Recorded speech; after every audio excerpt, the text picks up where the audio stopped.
Yang dikasih Tuhan, firman Tuhan yang sama-sama kita terima, kita bersyukur kita telah memasuki minggu kedua di bulan keempat di tahun 2024, dan minggu ini diberi nama Minggu Quasimodo Geneti, seperti bayi yang baru lahir. Firman Tuhan diambil dari Perjanjian Lama, dari kitab Yehezkiel pasal 36 ayat 22 sampai 27. Kita akan membacakannya secara antifonal. Kita nanti perempuan membaca ayat genap mulai ayat 22, dan jemaat yang laki-laki membaca ayat ganjil mulai ayat 23. Yehezkiel 36 ayat 22 sampai 27. Mari kita yang perempuan kita mulai. Oleh karena itu, katakanlah kepada kaum Israel, beginilah firman Tuhan Allah, bukan karena kamu aku bertindak, hai kaum Israel, tapi karena namaku yang kudus, yang kamu najiskan di tengah bangsa-bangsa di mana kamu datang.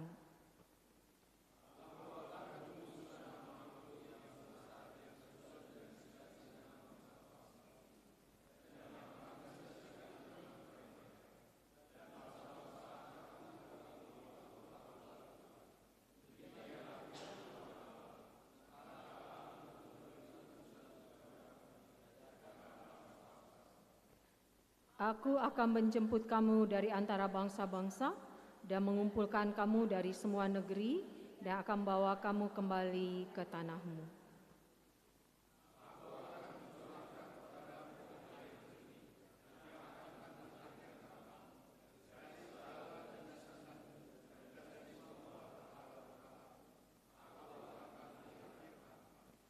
Kamu akan kuberikan hati yang baru dan roh yang baru dalam batinmu, dan aku akan menjauhkan dari tubuhmu hati yang keras, dan kuberikan kepadamu hati yang taat.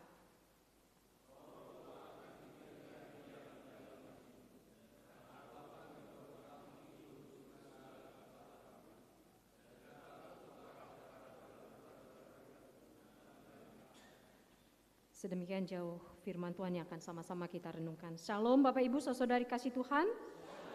Salam damai sejahtera bagi kita sekalian. Dan kami berharap tidak pernah berlalu damai Tuhan dalam hati kita, dalam hidup kita, sekalipun banyak hal yang kita hadapi, susah senang, sehat sakit, suka duka, karena kita percaya kita ada untuk kemuliaan nama Tuhan. Bapak Ibu saudari yang dikasih Tuhan, bahan kita diambil dari Yehezkiel 36 ayat 22 sampai 27. Di Perjanjian Lama itu ada kategori nabi besar dan nabi kecil.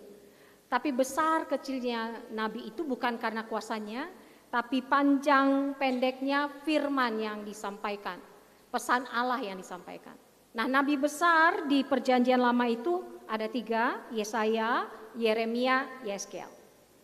Nah, hari ini kita melihat bagaimana Yehezkiel dalam pasal 36 menubuatkan tentang pembaharuan Israel. Pada waktu itu Israel berada di pembuangan di Babel. Apa sebenarnya makna pembuangan di sini Bapak Ibu? Kita jangan memahami pembuangan di sini berarti bangsa Israel dibuang ke tanah yang keras, ke tanah yang tandus, tidak. Israel dibuang ke negara yang besar, negara yang fasilitasnya lebih baik. Contohnya seperti ini Bapak Ibu, misalnya saya mengatakan, aduh saya diusir dari Indonesia dan disuruh tinggal di Swiss. Nah seperti itu. Banyak orang berkeinginan tinggal di Swiss karena dikatakan negara Swiss itu negara yang aman, sehingga banyak yang menyimpan uangnya di Swiss. Bisa jadi Bapak Ibu yang hadir ini ada depositonya di Swiss supaya tidak diganggu gugat. Nah seperti itu. Makna pembuangan itu bukan persoalan tidak baiknya kondisi dan keadaan Bapak Ibu. Tidak persoalan apakah di sana mereka mapan secara ekonomi atau standar hidup mereka itu tidak baik, enggak. Standar hidup mereka baik di Babel itu. Tapi kenapa mereka merasa tidak nyaman di pembuangan? Karena kalau kita lihat di kitab Yeremia kan Tuhan berkata, doakanlah negeri di mana engkau berada, supaya kalau negeri itu sejahtera, engkau pun sejahtera. Jadi mereka bisa bercocok tanam, Bapak Ibu. Tapi kenapa bangsa Israel merasa tidak nyaman, merasa tidak tentram tinggal di pembuangan? Karena Bapak Ibu bukan persoalan ekonominya yang lemah, bukan persoalan standar hidupnya yang tidak baik. Tapi mereka terbuang karena di tempat di mana mereka berada di pembuangan tidak ada bait Allah. Tidak ada kehadiran Allah secara khusus. Bagi umat Israel itu jauh lebih penting daripada kondisi kehidupan. Tidak ada kehadiran Allah secara khusus. Contohnya Daniel, Bapak Ibu. Daniel itu berada di pembuangan, dia berada di istana raja, Bapak Ibu. Sedangkan ketika dia di kampung halamannya di Israel, dia nggak berada di istana raja. Daniel bukan keturunan raja, tapi dia orang pintar, berintelektual, bagus. Itu makanya dia masuk seleksi. Ketika Raja Nebukadnezar menyeleksi orang-orang yang bisa membantu dia, di pembuangan, dia tinggal di istana raja, Bapak Ibu. Bahkan Daniel itu dipilih menjadi dalam pemerintahan Darius, menjadi orang yang diperintahkan oleh Darius memperhatikan pekerjaan gubernur-gubernur. Tapi Daniel merasa tidak nyaman. Itu makanya dia, kalau kita dengar sebelum dia dibuang ke gua singa, ketika dilarang untuk menyembah Allahnya tapi menyembah kepada raja, dia pulang ke rumah, dia berdoa menghadap kepada Yerusalem. Yahudi itu kiblatnya Yerusalem, Islam kiblatnya Mekah, Kristen kiblatnya di mana kita percaya Tuhan Yesus berada. Sehingga dimanapun kita berdoa bisa. Karena Tuhan kita maha hadir. Dia tetap berdoa kepada Allah. Menghadap Yerusalem, kiblatnya ke Yerusalem. Berharap ada restorasi, ada pembaharuan Yerusalem. Padahal dia tinggal di istana raja. Tapi dia merasa ini gak benar. Ini bukan kehidupanku. Ini bukan aku yang sebenarnya. Karena tanpa kehadiran Allah secara khusus. Nah ini yang kadang kita tidak bisa pahami, kita yang di zaman sekarang. Ketika dikatakan ada pembaharuan, ketika ada pemulihan, biasanya apa yang kita pikirkan Bapak Ibu? Karir makin baik, kesehatan makin baik, kekayaan bertambah. Tapi apakah pernah kita berpikir, Yesus di mana posisinya? Ketika kita berpikir ada misalnya resolusi. Nah waktu Bapak Ibu masuk tahun baru kan sering ada resolusi Bapak Ibu. Biasanya apa resolusinya Bapak Ibu? Mudah-mudahan karir tahun yang baru baik. Mudah-mudahan yang langsung menjadi langsing. Mudah-mudahan yang bentuk gentong menjadi ganteng. Mudah-mudahan anak-anak bisa dapat jodoh. Mudah-mudahan anak-anak segera selesai. Kadang itu kan. Pernah gak kita berpikir bahwa semoga Yesus itu tetap berada di center kehidupanku? Orang Israel pada waktu itu dalam pembuangan, mereka menyadari bahwa mereka jauh terbuang, bukan terbuang dari kenikmatan hidup atau fasilitas-fasilitas yang baik, melainkan terbuang dari hadirat Tuhan. Mereka dipermalukan Bapak Ibu. Pembuangan itu sebuah tindakan bagi orang Israel itu suatu hal yang memalukan. Karena mereka itu disebut pelanggar-pelanggar Taurat. Harusnya menjadi covenant keeper, tapi mereka covenant breaker. Dalam teologi perjanjian, teologi of covenant, orang Israel itu diikat perjanjian dengan Allah.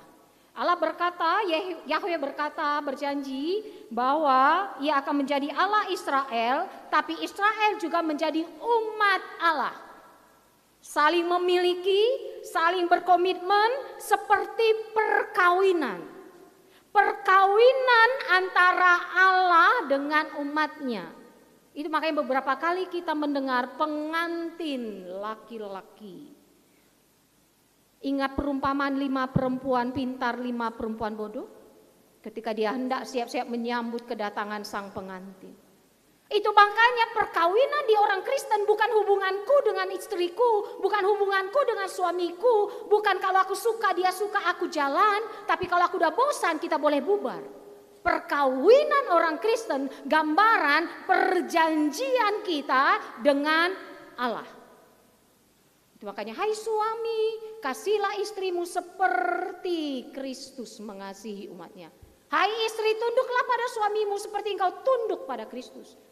Begitu agungnya ikatan perkawinan. Sehingga tidak boleh ada yang bisa memisahkan selain kematian oleh Tuhan.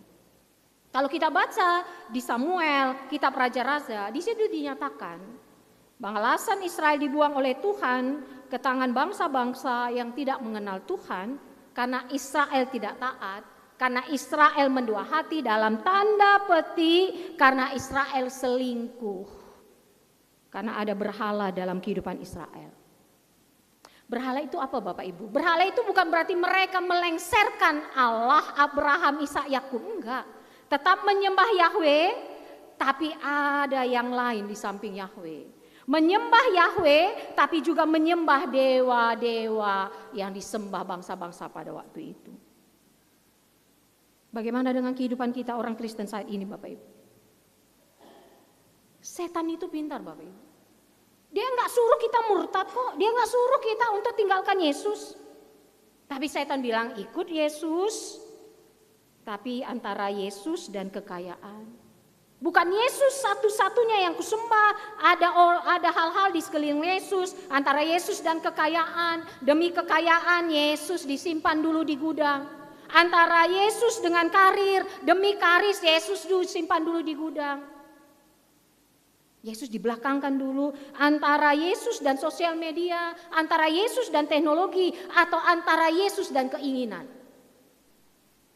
Sehingga ketika ada hal yang harus dilakukan bayar harga, kita mikir-mikir. Ini menyenangkan atau menyusahkan? Sekalipun itu untuk kemuliaan Tuhan. Ini bawa keuntungan atau kerugian? Pernah kita berpikir begitu? Memberi persembahan menganggap kerugian?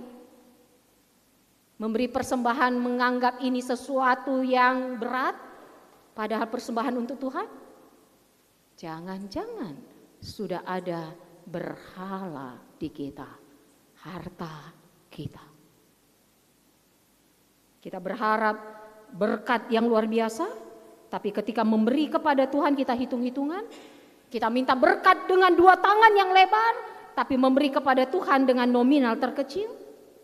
Apakah benar kita menjadikan Yesus yang utama? Atau hanya Yesus sebagai pemadam kebakaran? Kalau butuh panggil, enggak butuh enggak. Dan Tuhan murka. Karena bangsa Israel, mereka tidak mencemarkan nama Yahweh, tapi mereka tidak jadi ateis. Tapi yang terjadi adalah selain Yahweh ada yang lain. Baal, Asitoret atau dewa-dewa yang lain. Yahweh murka, dia membuang Israel dari hadiratnya. Hati-hati Bapak Ibu, jaga hati kita. Jangan kepentingan kita diutamakan. Jangan-jangan Allah bosan muak muntah akan ibadah kita. Allah tidak ada hadirat Allah dalam ibadah kita. Hati-hati Bapak Ibu. Adakah hadirat Allah kalau kita masih mementingkan diri kita? Adakah hadirat Allah kalau kita beribadah tapi masih selingkuh? Adakah hadirat Allah ketika kita masih berjudi? Adakah hadirat Allah ketika kita mabuk-mabuk? Adakah hadirat Allah ketika kita menjadi pengkhianat, pendendam? Jangan-jangan kita berkata aku menyembah Tuhan di GBKP Runggun Tangerang, tapi Tuhan bilang aku muntah melihat ibadahmu. Hati-hati Bapak Ibu. Kalau masalah perparkiran pun gak selesai-selesai, yakin ada hadirat Allah Bapak Ibu? Coba kita mikir. Masalah perparkiran ini tinggal kita membuka hati saja kok. Demi kebaikan bersama, demi kemuliaan Tuhan. Ini menjadi teguran buat kita. Allah murka. Ku sembah Allah tapi ku utamakan keinginan dagingku. Ku sembah Allah tapi keegoisanku masih lebih tinggi. Ku sembah Allah tapi gak peduli dengan orang lain. Yang penting aku diperhatikan. Mau peduli orang lain? No way. Jangan sampai Tuhan murka dan berkata, aku tidak hadir dalam ibadahmu. Bapak Ibu saudari yang dikasihi Tuhan, kita mengetahui dari Keluaran ketika Israel dibebaskan dari Mesir melalui Nabi Musa, pertarungannya itu bukan pertarungan antara Israel dengan bangsa Mesir. Pemahaman pada perjanjian lama, pertarungannya itu antara dewa Mesir dengan Allah Yahweh. Itu terminologi pemahaman mereka. Jadi ketika Tuhan menyuruh Musa berangkat ke Mesir, bebaskan bangsaku, itu bukan persoalan orang Israel berperang dengan orang Mesir. Tapi mengorbankan atau memperjuangkan nama Allah mereka. Antara Allah Mesir dengan Allah Yahweh yang disembah Israel. Dan ternyata kita bisa lihat dari tulah-tulah kan Bapak Ibu. Dan ternyata Allah menang dan waktu Israel keluar dari Mesir, Yahweh mendapatkan kemuliaan. Jadi kita bisa bayangkan begini Bapak Ibu. Apa kira-kira ada dalam pikiran bangsa yang menawan orang Israel? Apa kira-kira dalam pikiran bangsa Babel ketika orang Israel dibuang ke Babel? Allah tidak ngomong ke Raja Nebukadnezar Bapak Ibu. Allah tidak bilang, hai Nebukadnezar, ayo kalahkan bangsaku tapi nanti 70 tahun ya setelah itu. Enggak ada gitu. Tapi bagi bangsa Babel mereka katakan yes. Kita bangsa yang besar, Allah kita besar, Allah kita dahsyat, kita bisa kalahkan orang Israel. Ternyata Allahnya cetek ya. Itu pemahaman mereka Bapak Ibu. Ternyata Allahnya kecil ya. Ternyata Allah orang Israel itu tidak ada apa-apanya. Padahal kita tahu Bapak Ibu, kita tahu Allah yang mengizinkan, Allah yang membuang bangsa pilihannya dengan menggunakan bangsa lain supaya bangsa Israel sadar. Allah yang memutuskan. Bagi bangsa Babel Allah itu gak ada kuasanya, less powerful. Tapi kita tahu Allah yang menyuruh, Allah yang bertindak. Bangsa Israel kalah oleh bangsa yang tidak mengenal Allah. Artinya apa Bapak Ibu? Yang dipertaruhkan Allah adalah the honor of Yahweh himself. Yang dipertaruhkan Allah adalah kehormatan martabatnya Bapak Ibu. Allah mana yang diajarkan agama lain seperti itu Bapak Ibu. Allah karena pemahaman pada waktu itu bangsa pilihan kalah berarti Allahnya kalah. Allah rela dipandang rendah oleh bangsa yang mengalahkan Israel demi bangsa yang dia pilih bisa sadar akan kesalahannya. Dia sendiri mengizinkan dirinya dihina Bapak Ibu. Bangsa Babel bertepuk tangan karena mereka menang berarti dewa mereka hebat dan mereka katakan ini bangsa kecil berarti Allahnya kecil.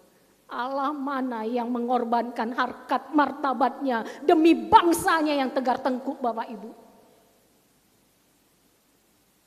Masih mau kita untuk menghina Allah kita. Menajiskan Allah kita hanya karena keinginan dan kekerasan hati kita Bapak Ibu. Itu yang membawa kita memahami ayat 22. Yeskel 36 ayat 22 dikatakan, bukan karena kamu aku bertindak hai kaum Israel, tapi karena namaku yang kudus yang kamu najiskan. 3 kali kata najis. Kalau kita cek itu yang kamu najiskan. Ayat 23, aku akan menguduskan namaku yang besar yang sudah dinajiskan. dan yang kamu najiskan di tengah-tengah mereka. Kita memahaminya ini karena itu tadi, Israel kalah, padahal itu atas seizin Tuhan. Allah kita powerful, tapi demi menyadarkan bangsanya, diberikannya dirinya diinjak-injak dengan Israel ditawan ke Babel. Karena apa? Karena cintanya pada kita. Allah perjanjian lama begitu mencintai bangsa pilihannya. Dan cinta Allah itu selalu ada nyata sampai dalam diri Yesus Kristus. Raja mana yang mau disalib Bapak Ibu? Allah mana yang mau berdarah-darah Bapak Ibu? Tapi kenapa masih belum setia pada Allah Bapak Ibu? Kenapa masih suka-suka pada hidup kita? Kidung Jemaat 169 berkali-kali kami katakan, kupandang salib rajaku, raja mana yang mau disalib? Lalu apa reaksinya, responnya di Kidung Jemaat itu? Kupandang salib rajaku, serasa hancur congkakku. Jangan-jangan kita mengikuti perjamuan kudus, cuman agung, ya udah cuman agung, berdarah-darah Yesus iya berdarah-darah, tapi tetap juga keras hati, tetap juga kepala batu, tetap juga izinkan pakai bahasa karo, lah terajarkan. Sabar kali Tuhan kita kan Bapak Ibu. Tapi yang hadir ini enggak kan Bapak Ibu ya. Ayo wake up, bangun.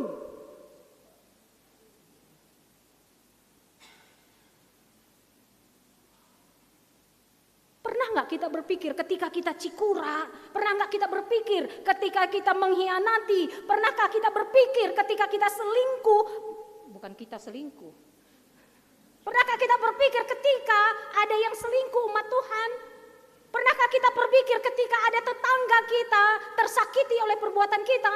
Pernahkah kita berpikir ketika ada tetangga kita protes kepada kita? Bapak Ibu, di Jumat Agung ketika kita memperingati kematian Tuhan Yesus, ada warga datang ke gereja kita dan marah-marah hanya karena kita menutup pintu masuk ke rumahnya.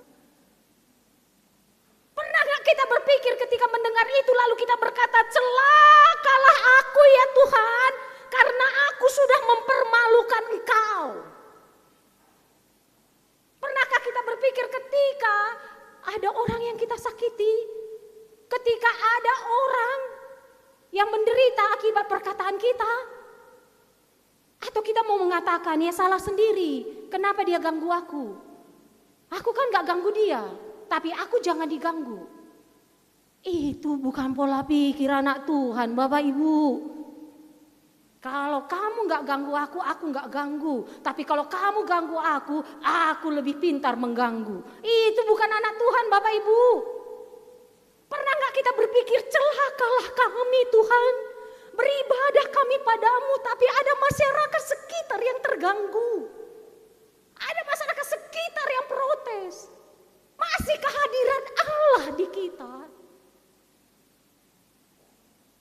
Tapi kalau memang kepala batu dan keras hati, kai peningan labot nyalopen. Bapak Ibu saudari yang dikasih Tuhan. Minggu ini disebut minggu Quasimodo geneti. Minggu seperti bayi yang baru lahir. Berserah penuh kepada Allah. Ada pembaharuan. Hati dan pikiran yang dibaharui. Salah satu yang boleh kita tekankan dalam hal ini adalah tentang kemuliaan Allah. Berbicara tentang dosa di kita Bapak Ibu, ada dosa pelanggaran moral. Tapi dalam Alkitab banyak gambaran dosa. Salah satunya adalah pemahaman dosa adalah hancurnya kemuliaan Allah dalam hidup kita. Itu yang dipahami Rasul Paulus.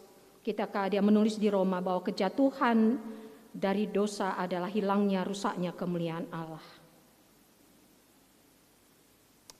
Itu makanya ketika di ayat 22 firman Allah melalui Yeskil, bukan karena kamu aku bertindak hai kaum Israel, tapi karena namaku yang kudus. Nah, Ada seorang anak pendeta, ketika membaca ayat ini dia agak terganggu. Dia mungkin kritis ya. Dia bilang begini, bukan karena kamu aku bertindak, hai kaum Israel, tapi karena namaku yang kudus. Dia berkata, Pak, kepada pendeta, ini Allah kok egois banget sih?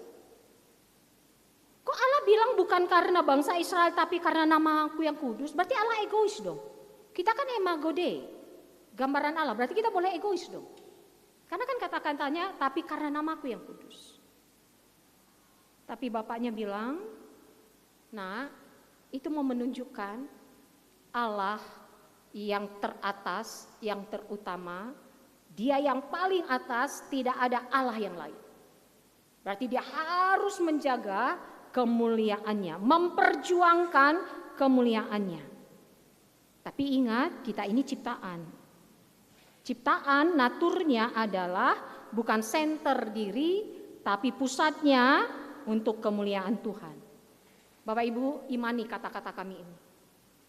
Adalah sebuah kebenaran yang hakiki, adalah sebuah kebahagiaan yang paling tinggi waktu kita memperjuangkan kemuliaan Tuhan. Itu kebahagiaan yang paling tinggi Bapak Ibu. Kalau kita hanya berputar kepada keinginanku, harapanku, mauku, maka kebahagiaan itu tidak everlasting. Kebahagiaan tertinggi ketika kita memperjuangkan kemuliaan Tuhan. Kenapa Bapak Ibu begini? Ketika si anak berkata, ini egois dong Allah. Dia bukan menyelamatkan bangsa Israel karena mempersoalkan keberadaan Israel, tapi untuk namanya. Ini bukan soal egois Bapak Ibu. Justru ini menunjukkan kemurahan hati Tuhan. Maksudnya begini, maaf Bapak Ibu ini agak sangat bahasa teologi ya. Kalau Tuhan mau, Dia tidak perlu Bapak Ibu menciptakan kita, karena kemuliaannya itu sudah paripurna dan sempurna. Kalau Tuhan mau Bapak Ibu, Dia tidak perlu menebus kita. Karena kita mau ditebus atau tidak, kemuliaannya itu sudah paripurna dan sempurna. Itu makanya berkali-kali kami katakan, kita memuji Tuhan bukan supaya Tuhan, nama keberadaan Tuhan itu mulia. Tuhan sudah mulia. Mau kita puji, mau kita tidak puji, Tuhan itu mulia. Persembahan. Mau kita beri persembahan, mau tidak terganggu kemuliaan Tuhan. Tapi kenapa kita memuji Tuhan, kenapa kita menyembah Tuhan, kenapa kita beri persembahan, itu untuk kita. Untuk kita tahu diri, kita ini ciptaan bukan Tuhan. Yang ada pada kita ini miliknya Tuhan. Sehingga kita tidak mengambil kemuliaan Tuhan. Ketika kita menyembah, memuji Tuhan, itu untuk kita tetap sadar, Tuhan yang empunya kemuliaan. Itu makanya ketika Tuhan menciptakan kita, itu Tuhan mau share. Supaya kemuliaanku ini nakku ada padamu dan engkau merasakan kebahagiaan yang sangat di situ. Jadi ketika Tuhan menebus kita, Dia mau berdarah-darah, Tuhan mau tetap mengatakan supaya engkau merasakan kemuliaanku nakku. Karena disitulah bukti ekspresi dari Allah yang penuh kasih, Allah yang peduli. Harusnya kita bersyukur diizinkan memuliakan Allah Bapak Ibu. Bukan kita berkata aku datang ke gereja supaya tidak turun kemuliaan Allah. Enggak Bapak Ibu. Mau kita gereja mau enggak, Allah tetap mulia. Tapi ingat, betapa Tuhan sudah beri kesempatan buat kita untuk kita bisa rasakan kebahagiaan ketika kita berjuang untuk kemuliaan Tuhan. Memang gak gampang Bapak Ibu, struggle, butuh perjuangan kemuliaan Yahweh. Kita bisa lihat ya Bapak Ibu contohnya ya Bapak Ibu ya. Kalau kita baca di 1 Samuel, nanti Bapak Ibu kalau sempat bisa baca di 1 Samuel 5 ayat 1-7. Dengan paradigma yang kami bilang tadi, ketika bangsa Israel dikalahkan bangsa Filistin, wah bangsa Filistin senang. Apalagi pada waktu itu tabut perjanjian dikalahkan Israel, lalu tabut perjanjian mereka bawa. Nah tabut perjanjian itu kan tanda kehadiran Allah di bangsa Israel Bapak Ibu. Dia dekatkan di Dagon. Dagon ini dewa utama bangsa Filistin. Dagon ini dikaitkan dengan kesuburan, digambarkan sebagai dewa ikan. Jadi bagi mereka Allahnya Israel kalah. Karena tabur perjanjian mereka bawa, mereka dekatkan ke dewa utama mereka namanya Dagon. Dan ketika tabur perjanjian itu didekatkan Bapak Ibu, patung Dagon itu jatuh di posisi menyembah tabut perjanjian. Bangsa Filistin boleh merasa menang terhadap Israel, tapi bukan berarti Allah kalah terhadap Dagon. Buktinya ketika Tuhan mengizinkan tabut perjanjian itu dirampas, Dagon rebah seperti menyembah tabut perjanjian. Di situ the supremacy of Yahweh dipertahankan. Jadi Allah kita itu gak pernah kalah, tapi Allah kita mau merendah. Nah, pakai bahasa kita, supaya kita bisa merasakan kasih Tuhan. Contoh kedua Bapak Ibu, Daniel berada di pembuangan di masa pemerintahan Nebukadnezar, Ahasiweros, Darius, Koresi. Berganti-ganti pemimpin, the kingdom of the world. Berganti-ganti pemimpin, tapi Daniel tetap ada di pembuangan. Tuhan berikan umur yang panjang sampai tua sekali. Ini gambaran Bapak Ibu, bagaimana everlastingnya the everlasting kingdom of God. Daniel tetap berjuang memuliakan Allah, dan itu kebahagiaan terbesarnya. Bagaimana Tuhan berikan umur yang panjang, sedangkan raja-raja dunia pada waktu itu sudah bergantian. Sampai akhirnya kalau Bapak Ibu baca, Raja Darius memerintahkan setelah peristiwa Daniel di gua singa. Lalu Darius berkata, di kerajaanku jangan ada orang yang menghina nama Allah Daniel. Keadaan tidak baik-baik saja Daniel Bapak Ibu, di pembuangan Bapak Ibu. Memang kita minoritas Bapak Ibu, tapi jangan sampai merusak kemuliaan nama Tuhan. Dan itu kesaksiannya. Bapak Ibu saudara yang dikasih Tuhan, kemudian Tuhan berkata, jangan kamu GR bangsa Israel, aku menyelamatkan engkau karena untuk menjaga kemuliaanku. Ayat 23, aku menunjukkan kekudusanku kepadamu di hadapan bangsa-bangsa. Allah Israel, Yahweh menggembalikan Israel adalah supaya bangsa-bangsa lain tahu bahwa Yahweh tetap powerful, bukan powerless. Yahweh sanggup mengembalikan bangsanya bukan karena kebaikan bangsa-bangsa itu. Kalau Bapak Ibu baca kesaksian kitab suci, Allah yang menyuruh Raja Kores membawa bangsa Israel kembali ke Yerusalem. Allah yang menyuruh. Jadi sekalipun dunia mengatakan Allah tidak berbuat apa-apa, tapi Allah bekerja dengan caranya. Lalu di ayat 24, aku akan menjemput kamu dari antara bangsa-bangsa dan mengumpulkan kamu dari semua negeri. Dan akan bawa kamu kembali ke tanahmu. Maknanya ini Bapak Ibu, tadi kan kita bilang mereka merasa tidak nyaman, tidak tentram di pembuangan. Sekalipun keadaan mereka tidak menderita, tidak ditindas. Karena mereka tidak merasakan kehadiran Allah yang khusus.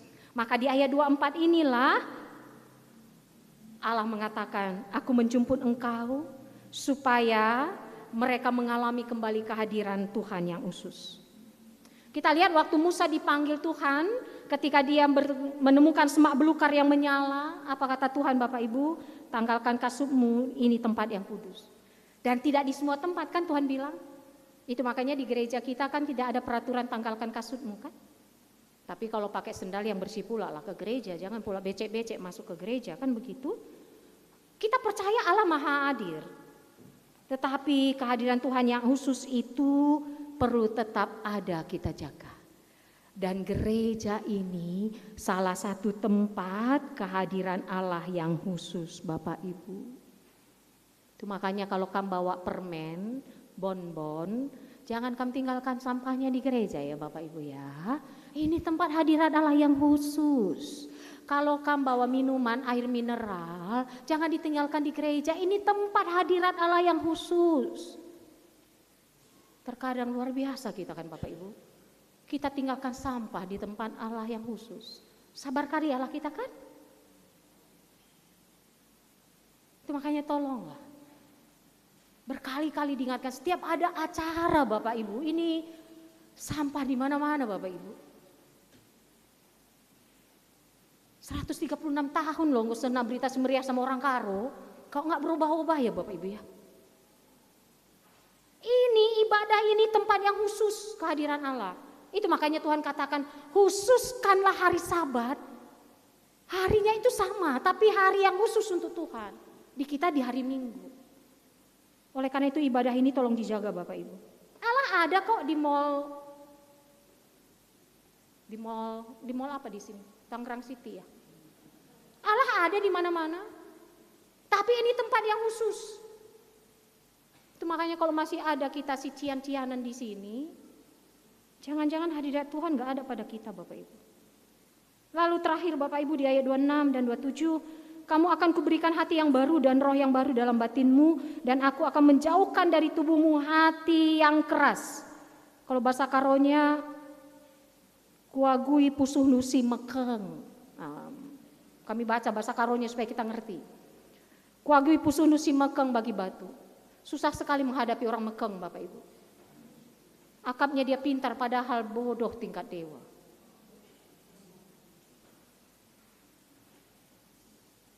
Susah sekali menghadapi orang mekeng. Tapi Tuhan kuagui. Tuhan katakan, aku akan menjauhkan dari tubuhmu hati yang keras. Apa bedanya Bapak Ibu? Hati yang keras, heart of stone, dengan hati yang taat, heart of flesh. Apa bedanya Bapak Ibu? Tahu batu ya Bapak Ibu? Kalau batu itu masuk ke dalam air, batunya basah, dikeluarkan, adakah air dalam batu itu? Contohnya begini Bapak Ibu, perumpamaan tentang penabur.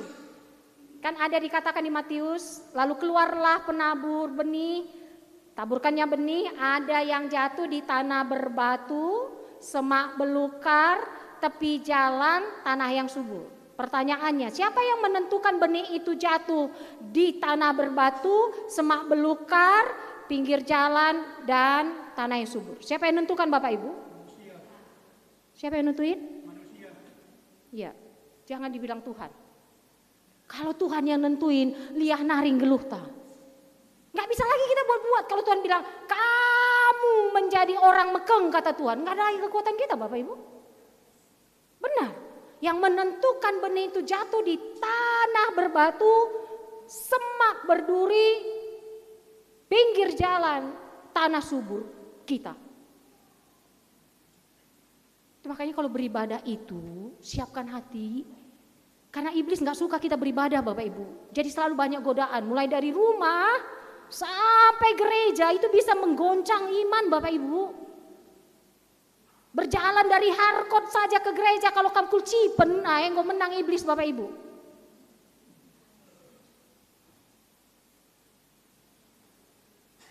Kamu mendengarkan firman lalu merasa terima firman, masuk telinga kanan, keluar telinga kanan. Atau setiap kali kamu mendengar firman yang kamu komentari, setiap kali pendeta Asnila khotbah, stolanya gak pernah lurus, seding. Beribadah itu yang kamu dapat. Itu hati yang berbatu itu Bapak Ibu.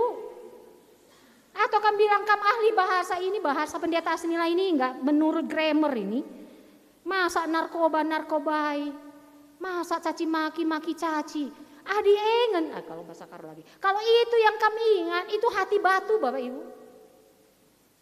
Hati yang baru dan pikiran yang baru adalah hati yang reseptif, hati yang rela melaksanakan tanggung jawab sebagai anak Tuhan, sekalipun itu membawa ketidaknyamanan. Karena yang Tuhan minta, kita bukan menjadi anak yang cari kenyamanan, tapi anak yang memuliakan Tuhan. Kalau Allah kita mau kenyamanan, dia tidak mau disalibkan. Allah kita berdarah-darah bayar harga, kita masih berjuang untuk nyaman. Bapak Ibu saudari yang dikasihi Tuhan, anak-anak itu sangat senang melakukan apa yang dia ingini, dia enjoy.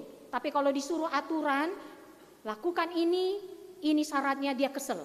Itu childish. Jangan kita seperti anak-anak. Karena kuasa kasih Tuhan, sekalipun kita mengalami penderitaan siksaan, tapi dengan cinta kepada Tuhan untuk kemuliaan Tuhan, maka kita enjoy melakukan setiap aturan Tuhan. Butuh proses Bapak Ibu. butuh proses. Mari kita bertumbuh semakin serupa dengan Kristus. Kita bertumbuh semakin memuliakan Tuhan. Sehingga ada pemulihan covenant. Kamu akan menjadi umatku dan aku akan menjadi Allahmu. Saling memiliki, saling mencintai, saling membahagiakan, saling memberi diri dimiliki. Allah, Yesus di dalamku, aku di dalam Yesus. Dan itulah perkawinan yang sehat, Bapak Ibu. Suami melakukan sesuatu untuk istrinya dan istri melakukan untuk suaminya, sehingga ada enjoyment, karena ada cinta seperti Yahweh dengan umatnya. Tuhan berikan hati dan pikiran yang baru bagi kita, Bapak Ibu. Rasakan kuasa kasih Tuhan.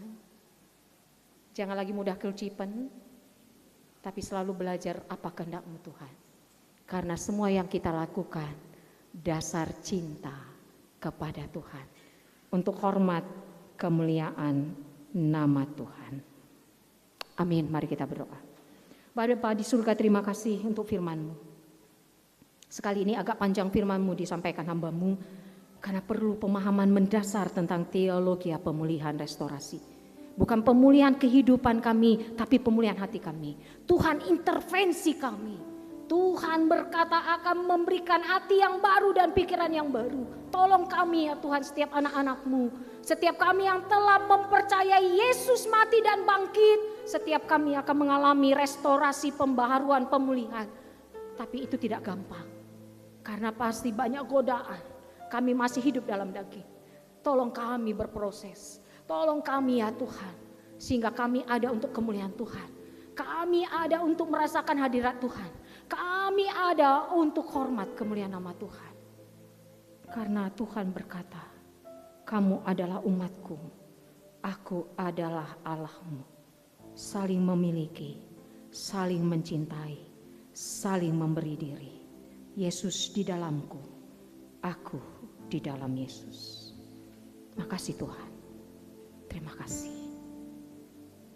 Dalam nama Yesus kami berdoa, amin. Jemaat kami